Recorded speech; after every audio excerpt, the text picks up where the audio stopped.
మరి ఈ రోజున కిరణ్ కుమార్ రెడ్డి గారు ఏదైతే పార్టీ అనౌన్స్ చేశారో అది చాలా యూత్ అందరికీ కూడా చాలా గర్వకారణంగా ఉంది.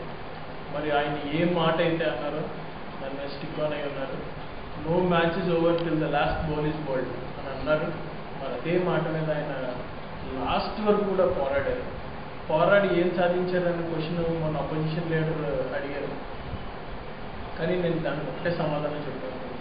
The most responsible chief minister of Andhra Pradesh and most responsible chief minister India ఎవరైనా ఉన్నారంటే అది శ్రీ నల్లారి కిరణ్ కుమార్ రెడ్డి గారు. ఆఖరి నిమిషం వరకు, ఆఖరి సెకండ్ వరకు ఆయన ఎంతైతే పోరాడగలరో అదే పోరాడారు. ఖచ్చితంగా ఆంధ్రప్రదేశ్ మనోభావం ఏంటో కిరణ్ కుమార్ రెడ్డి గారికి తెలుసు. మరి ఆయన పోరాడిన తీరు ఏదైతే ఉందో ప్రజలందరూ కూడా భుజాల మీద పెట్టి పార్టీని నడిపిస్తారు. ప్రతి ఎన్జిఓ ఇంటి మీద కిరణ్ కుమార్ రెడ్డి గారి జెండా ఎగురుతుంది. కిరణ్ కుమార్ రెడ్డి గారు వండర్ఫుల్ జాబ్. మరి ఇంకోటి జగన్మోహన్ రెడ్డి అంటాడు, ఇది చాలా హాస్యాస్పదం కిరణ్ కుమార్ రెడ్డి గారు అంత లేటుగా పార్టీ పెట్టాడు.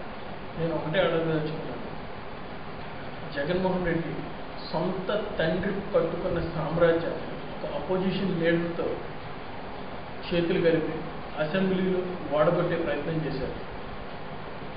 సొంత తండ్రి కట్టుకున్న సామ్రాజ్యాన్ని రాజశేఖర రెడ్డి గారు 2009లో గవర్నమెంట్ ఫామ్ చేశారు ముఖ్యమంత్రిగా.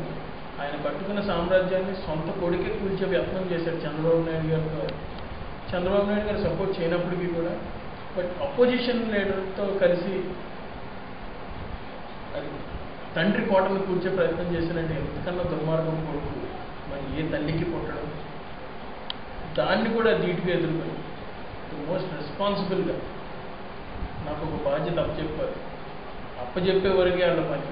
కానీ ప్రజల గురించి నిలబడేవాడు నాయకుడు మన కిరణ్ కుమార్ రెడ్డి గారు. మనందరి గురించి కూడా అలాగే నించుని ఫైట్ చేసి లాస్ట్ మినిట్ వరకు కూడా ఆయన ధైర్యం, ఆయన సాహసం మనకు నచ్చింది. ఖచ్చితంగా కూడా యూత్ అందరూ సేమ్ టైం ప్రజలందరూ కూడా దీన్ని గమనిస్తున్నారు.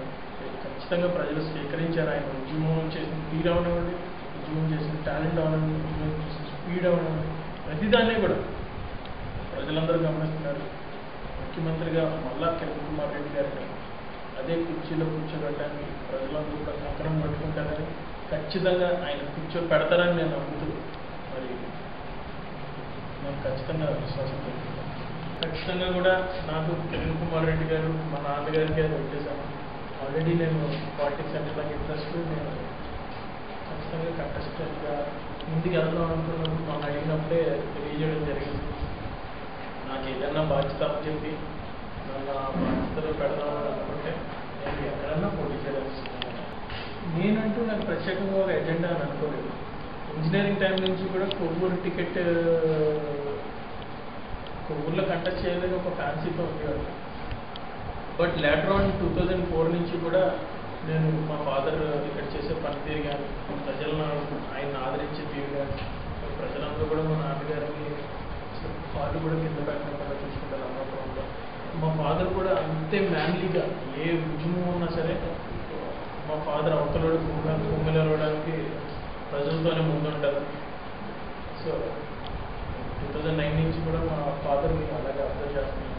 సో అలాగే కార్యకర్తలు మా ఫాదర్కి చూపించే లవ్ అండ్ అఫెక్షన్ కానీ ప్రతిదీ నేను దగ్గరుండి గమనిస్తున్నాను. అలాంటప్పుడు నా నాయకత్వం కాన్సెప్ట్లో కానీ లేకపోతే అమలాపురం ఏడు అసెంబ్లీలో ఉంటే బాగుంటుందని నేను అనుకుంటున్నాను. ఏ పక్షంలో నేను చిన్నప్పటి నుంచి కూడా రాజమండ్రిలోనే పుట్టి పెరిగాను. రాజమండ్రిలో పార్లమెంట్ పరిధిలో లేకపోతే పార్లమెంట్ బాధ్యత ఇలా చెప్తే సరే నేను ముందుండి నేను నిలబడడానికి సిద్ధంగా ఉన్నాను.